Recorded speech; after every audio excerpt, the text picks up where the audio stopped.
Hi అండి. ఎలా ఉన్నారు? ఇది నేను నిన్న ఈవినింగ్ స్నాక్స్ కింద చేసినటువంటి రాగి జావ అండి. వేసవికాలం వచ్చేసింది కదండీ! ఇంకా రాగి జావ అనేది కంపల్సరీగా వీక్లీలో 3, 4 డేస్ అనేది కంపల్సరీగా తీసుకుంటాం మేము. విడి రోజుల్లో వీక్లీ వన్స్ అలాగా తీసుకుంటాం. లేదా సండే రాగి సంకటి అలాగా చేసుకుంటామండి. చాలా సింపుల్ ప్రాసెస్ అండి. 15 మినిట్స్ ప్రాసెస్ అంతేనండి. హ్మ్. ఇవి నేను మనము మంచినీళ్ళు తాగే గ్లాసు ఉంటుంది కదండీ! దాంతో నేను 3/4 వాటర్ అనేది నేను బౌల్‌లో పోసుకొని బాగా వేడి చేశాక చూపించినటువంటి స్పూన్‌తో 4 స్పూన్ల పౌడర్ అనేది తీసుకొని ఇలాగా ముప్పావు గ్లాస్ వాటర్‌తో కలిపేసానండి. చూసారా ఎంత పల్చగా చేశానో? కానీ వాటరు మనం దాంట్లో వేయగానే వెంటనే చిక్కబడిపోతుందండి. రాగి జావ అనేది ఎంత బాగా మనము తిప్పుతూ ఉడికించుకుంటే అంత కమ్మటి స్మెల్ వస్తుందండి. రాగి జావలో కూడా మొలకలు చేసి రోస్టెడ్ రాగి జావ పొడి దొరుకుతుందండి. అవి తెచ్చుకుంటే అవి ఇంకా టేస్ట్‌గా ఉంటున్నాయండి. మామూలు రాగి పొడి కన్నా మొలకలతో చేసినటువంటి ఆర్గానిక్‌లో దొరుకుతుందండి. ఆ పొడి తీసుకొని రాగి జావ చేస్తే ఇంకా కమ్మటి స్మెల్ వస్తుంది. రాగి జావకి ప్రాసెస్ ఏం లేదండి. మనం దగ్గరుండి తిప్పుతూ ఉండాలండి. తొందరగా చిక్కబడే గుణం కదండి. ప్లస్ కొంచెము మాడు అనేది రాకుండా మనం రెగ్యులర్‌గా అలా తిప్పుతూ ఉండాలండి. రాగి జావ అనేది శారీరక దృఢత్వానికి కూడా చాలా మంచిదండి. 6 మంత్స్ బేబీ నుంచి 80+ పెద్దవాళ్ళ వరకు కూడా రాగి జావ అనేది కంపల్సరీ తీసుకోవాల్సినటువంటి ఆహారం అండి.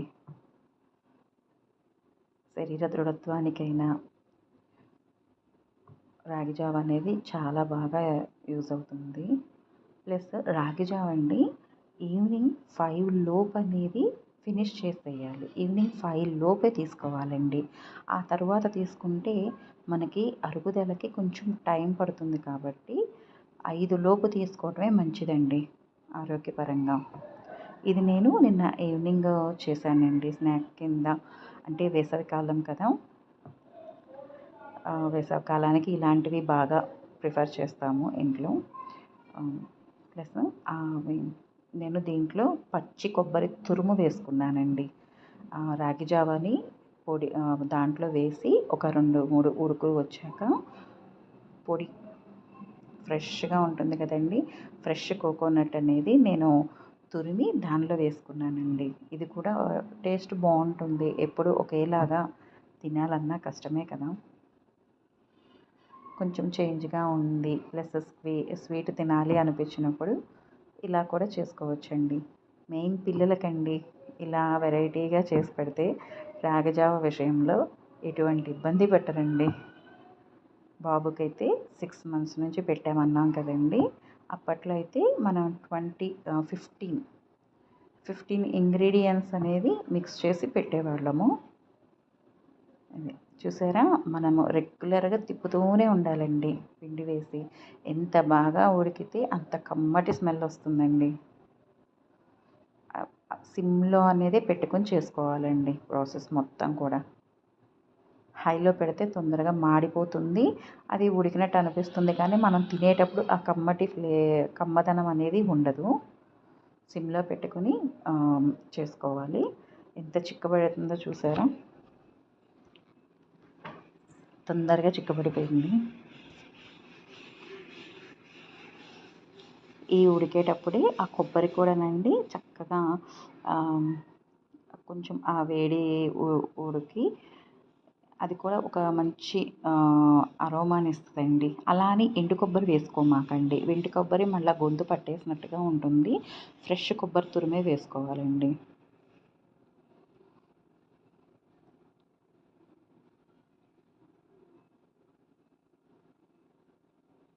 చూడటానికి కూడా చాలా చక్కగా ఉంది కదండి ఆ కొబ్బరి తురుము.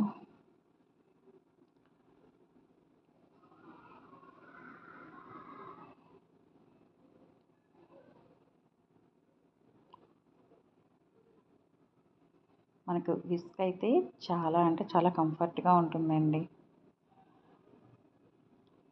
చాలా చిక్కబడింది చూసారా? కలర్ కూడా మనకి ఆ చిక్కబడింది కలర్ ఇది కూడా తెలుస్తుంది.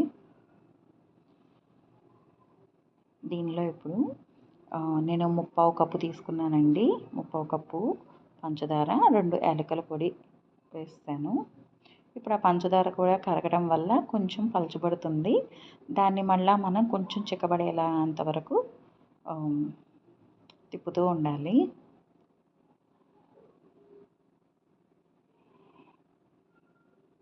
తిప్పేటప్పుడు చేతులు జాగ్రత్తండి. ఆ ఉడికేటప్పుడు ఆ చిందులనేవి ఒక్కొక్కసారి చేతుల మీద పడతాయి. అంటే కుకింగ్ చేసే వాళ్ళకంటే తెలుస్తుంది. కొత్తగా కుకింగ్ చేసేవాళ్ళు కానీ, కొత్తగా నేర్చుకునే స్టూడెంట్స్ కానీ చెప్తున్నాను.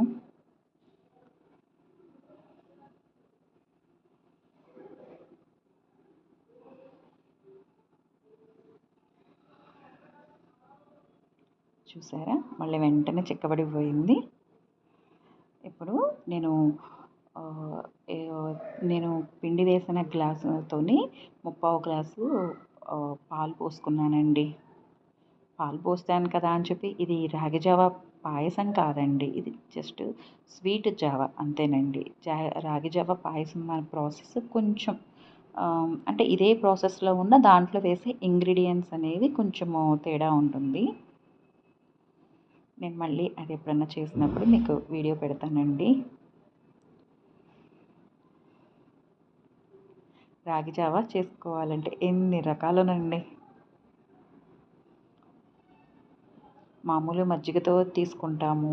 అలాగే మామిడికాయ వేసి రాగి జావ చేసుకోవచ్చు. మామిడి తురుము వేసి. చాలా రకరకాలండి. ఎప్పుడూ ఒకేలాగా అంటే పిల్లలకే కాదు పెద్దవాళ్ళకి కూడా బోర్ కొడుతుంది కదా! అందుకని ఇలా వెరైటీగా చేసుకోవచ్చండి. రాగి జావ మనం పెరుగుతో తీసుకుంటే చల్లబడ్డాక పెరుగు కలుపుకుంటాం కదండీ! దీనికేమో పాలతో చేసుకున్నాం కాబట్టి మనం తాగగలిగే, తినగలిగేటటువంటి వేడి మనం చూసుకొని తీసేసుకోవచ్చు. వెంటనే తినేయొచ్చండి. చూసారా? పలచబడింది. వెంటనే మళ్ళీ చిక్కబడిపోతుందండి. రాగి గుణమే కదా! అందుకే ఎప్పుడు తిప్పుతూ ఉండాలండి.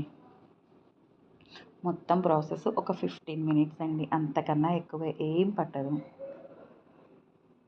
కానీ ఆరోగ్యానికి ఎంతో మేలు చేస్తుందండి. కంపల్సరీ వారంలో వేసవి కాలంలో మనం 4 టైమ్స్ అనేది కంపల్సరీ తీసుకోవాలి. అది మార్నింగా, ఈవినింగా అనేది మన ఇష్టము. బట్ 5 లోపు అనేది మనం ఫినిష్ చేసేసుకోవాలండి.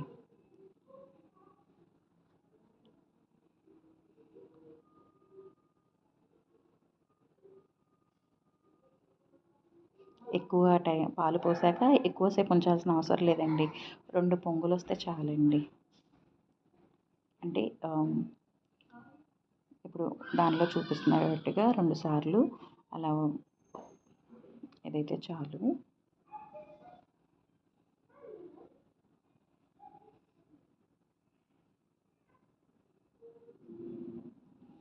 చూసారా? ఎంత చక్కగా ఎంత అందంగా పాలు పోసాక చాలా అందంగా ఉంది గదండీ! ఇది జస్ట్ స్వీట్ జావేనండి. పాయసం అని కాదు. పాయసానికి కూడా ప్రాసెస్ ఇదే కానీ దానిలో వేసే ఇంగ్రీడియెంట్స్ కొంచెం ఆహ్, వేరుగా ఉంటాయి.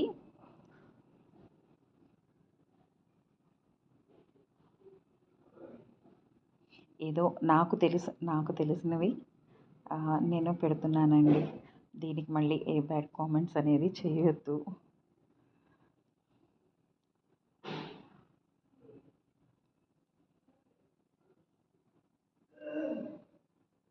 అంతేనండి. అయిపోయింది. పొయ్యి మీద నుంచి దించి పక్కన పెట్టేసుకుంటేనండి, మనకు కావాల్సిన వేడిలో దీన్ననేది మనం తీసుకోవచ్చనమాట. ఆరిపోయిందండి. చక్కగా సర్వ్ చేసుకోవచ్చు. అంటే మరీ వేడి పొగలు వచ్చే వేడిగా తినలేం కదా, మేము తినగలిగే వేడిలో చూసారా ఎంత చక్కగా చిక్కబడిందోనండి. అందుకే మనం కొంచెం పలుచగా ఉన్న కొంచెం మరీ ఇంత చిక్కబడేలా కాకోకుండా ముందుగానే కట్టేసుకోవాలండి. నేను కరెక్ట్గా ఒక 10 మినిట్స్ పక్కన పెట్టాను అంతే. ఎంత చిక్కగా అయిందో చూసారా. ఇది అనేది నాకు 2 పర్సన్స్కి అనేది నేను ప్రిపేర్ చేశానండి. చక్కగా స్పూన్ వేసుకుని హాయిగా కూర్చొని తినొచ్చండి మా స్వీట్ రాగి Java. Please subscribe my channel.